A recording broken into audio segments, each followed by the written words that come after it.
بسم الله الرحمن الرحيم. اللهم لك الحمد كما ينبغي لجلال وجهك وعظيم سلطانك. اللهم لك الحمد حتى ترضى ولك الحمد إذا رضيت ولك الحمد بعد الرضا. اللهم صل وسلم على حبيبنا محمد صلى الله عليه وسلم. N'oublie pas s'il te plaît. رب اشرح لي صدري ويسر لي أمري واحلل عقدة من لساني يفقه قولي. Assalamu alaikum wa rahmatullahi wa barakatuh. Que la paix d'Allah subhanahu wa ta'ala, sa miséricorde et ses bénédictions soient sur vous, mes frères et sœurs partout dans le monde. Je vous aime en Allah, mes frères et sœurs partout dans le monde, et je vous demande, s'il vous plaît, ayez l'amabilité et la gentillesse de m'honorer de vos doigts. Faites-moi les doigts, Allah, et sachez que plus vous faites des doigts à vos frères et sœurs, plus le l'ange vous dit walaka bima talabt. Et Torah, l'ange te répond à chaque fois, je dis Allahumma hdi fulan, l'ange te dit walaka bima talabt, tu auras aussi la guidée, la hidayah que tu as demandé pour fulan. Je dis oh Allah, donne des biens à mon frère, Allah aussi te donnera des biens.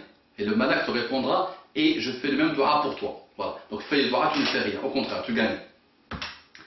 Bonjour mes frères et sœurs en humanité, on a tendance à parler trop vite, non? Bonjour mes frères et sœurs en humanité, qu'Allah vous guide.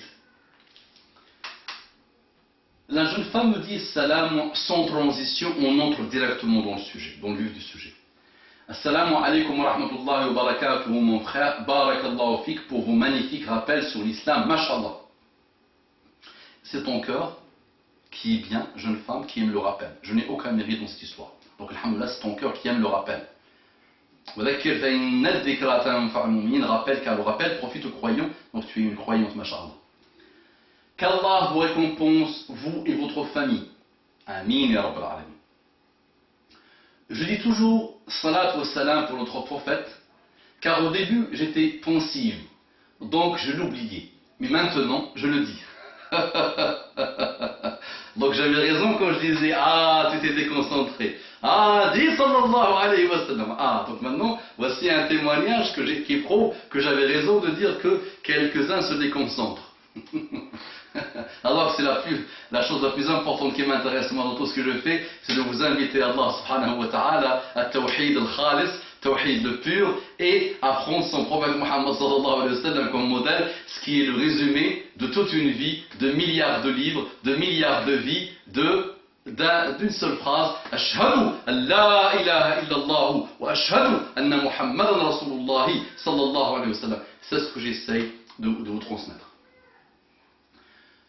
Je dis toujours salat wa salam pour notre prophète, car au début j'étais pensive, donc je l'oubliais. Mais maintenant je le dis lorsque je regarde vos vidéos et quand je parle de lui, sallallahu alayhi wa sallam. Alors, voilà, j'ai commis des péchés dans le passé, des péchés qui sont très graves, très durs à encaisser, des péchés où j'ai fait beaucoup de mal à mes parents. Et aujourd'hui, je regrette énormément. J'ai demandé pardon à ma mère, entre parenthèses, elle est au courant de mes péchés et me fait stor, elle a écrit stor, c'est-à-dire elle me couvre, elle m'a couvert.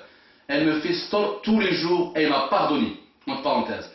Je demande à Allah au plus profond de mon cœur de me pardonner, car des fois je désespère et j'en souffre de ce très sale passé. Cela va faire 1 an, Inch'Allah, bientôt, que je porte le hijab. Depuis que je le porte, alhamdulillah, je me sens neuve. Il y a un certain nombre de mois, j'ai rencontré un homme pieux qui vit dans un autre pays. 3 mois après, il est venu demander ma main à mon père qui a accepté. Il ne veut pas venir en France car, alhamdulillah, il a une excellente situation dans son pays d'origine. Il m'a beaucoup aidé dans la religion. Allah yakhalli, Inch'Allah. Amin. Grâce à lui, j'ai pris conscience de mon dîn, de mes valeurs.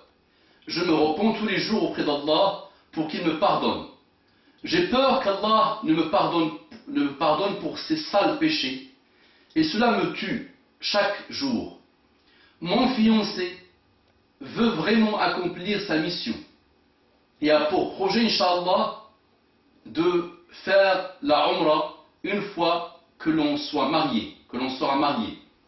Et souhaite du fond du cœur qu'on vive dans la piété, avec amour, et en avançant chaque jour dans le dîn, comme notre prophète avec Aïcha, radiyallahu anha wa ardaha. Je n'ai pas parlé de mes péchés à mon fiancé. Je ne veux pas qu'il l'apprenne, Inch'Allah, que Allah me préserve de cela. Car j'ai vraiment peur et j'ai beaucoup de regrets à en pleurer, jour et nuit. Car Allah doit être déçu de moi. Je me rappelle encore que j'ai appris la Fatiha et d'autres sourates quand j'étais très jeune, quand j'étais enfant. Je les connaissais par cœur et puis quelques années après, j'ai échoué face à mon Créateur. Je m'en mords les doigts aujourd'hui.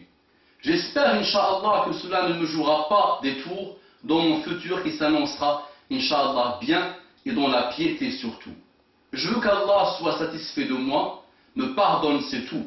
En tout cas, merci pour votre compréhension d'avance, mon frère. Inch'Allah, qu'Allah nous pardonne, car ce que j'ai commis, c'est grave. Barakallahu fikum, qu'Allah vous protège. Walhamdulillahi Rabbil Alamin. Allah pardonne tous les péchés, jeune femme. Allah pardonne tous les péchés, jeune femme.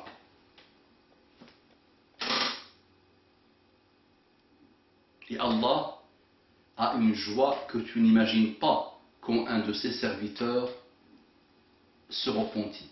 Et sa joie a été décrite par Muhammad sallallahu alayhi wa sallam comme un homme qui était dans le désert, avec sa monture sur laquelle il avait ses provisions, sa nourriture et l'eau qui lui permettrait de survivre dans le Sahara.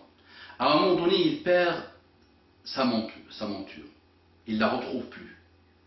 Donc il commence à la chercher partout dans le Sahara, dans un soleil vraiment pesant. Il faisait très chaud. Donc notre ami a commencé à avoir soif. Et c'est bon, il est parti, il a désespéré, il a perdu espoir. Et il est parti dormir, s'allonger près d'un arbre pour attendre la mort, parce qu'il n'avait plus de nourriture, il n'avait plus de provisions, il n'avait plus de l'eau à boire pour survivre.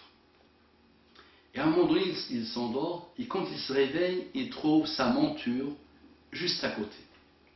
Et il était tellement heureux qu'il a dit « Allahumma anta abdi wa ana rabbuk ». Il a remercié Allah, et il a dit en même temps « Allahumma anta abdi wa ana rabbuk ». Ô Dieu, tu es mon serviteur et je suis ton Dieu.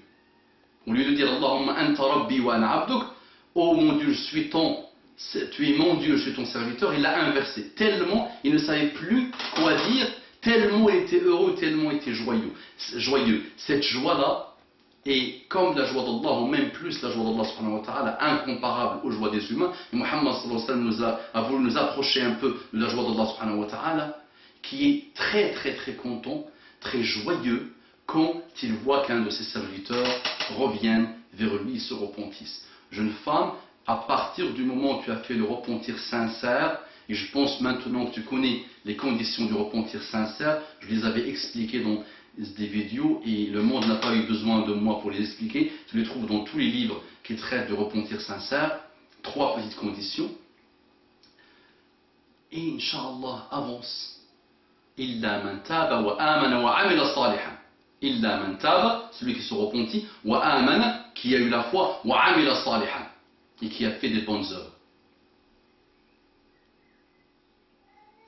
D'accord? Ittaqillaha haythuma kunta wa atbi'i as-sayyi'ata wa atbi'i al-hasanata sayyi'atan tamhuha wa khaliqin nas bi khuluqin hasan. Ittaqillaha aynama kunta, dit Muhammad sallallahu alayhi wa sallam. Crains Allah là où tu es. Là où tu es, dans n'importe quel endroit, crains Allah. Quand tu fais une mauvaise œuvre, une sayyi'a, juste derrière, fais une hasana. Tamhuha, elle la gomme, elle l'efface. La hasana efface la sayyi'a. Et comporte-toi bien avec les gens. Toujours atteindre l'excellence, surtout dans le comportement avec les humains. Parce que dans le repentir sincère, Allah te pardonne tout ce que tu as fait entre toi et lui. Mais Allah ne te pardonne pas ce que tu as fait comme injustice aux humains, tant qu'ils ne t'ont pas pardonné. Donc jeune femme, sois fière de toi, tu as un cœur bien, masha'Allah, qu'Allah t'accorde un mari pieux, oublie ton passé, et je dis à ceux qui s'apprêtent là, qui se préparent pour faire des péchés, regardez le péché, comment il peut détruire une vie. Regardez le poids, le fardeau d'un péché. Regardez comment elle a honte de ses péchés. Regardez comment elle est malheureuse avec ses péchés.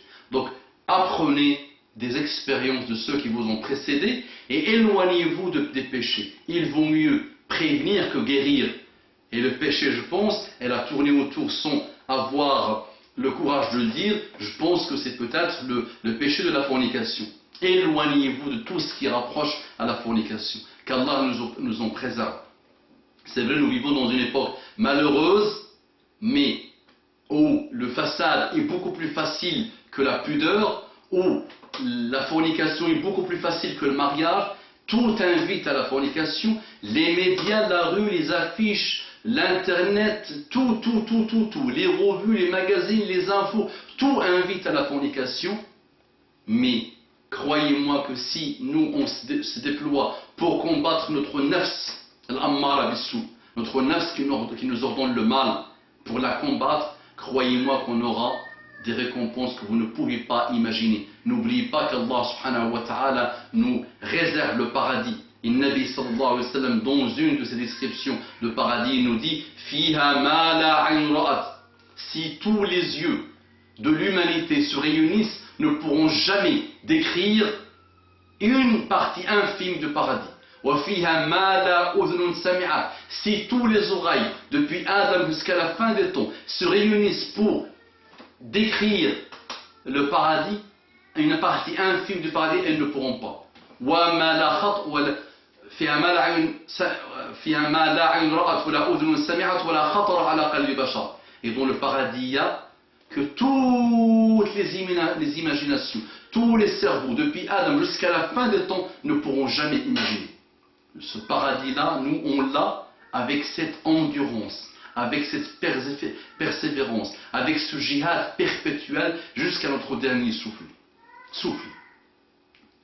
Donc, والعصر إن الإنسان لفي خسر والعصر إن الإنسان لفي خسر إلا الذين آمنوا. والعصر, par l'époque, par le temps, Allah jure pour nous dire quoi? إن الإنسان لفي خسر. Certes, l'humain est en perdition, mais il a mis un sauf qui? Illa qui? Sauf الذين آمنوا, ceux qui ont eu la foi, les croyants.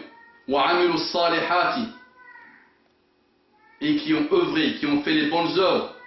La foi, l'iman doit se traduire par les bonnes œuvres, toujours.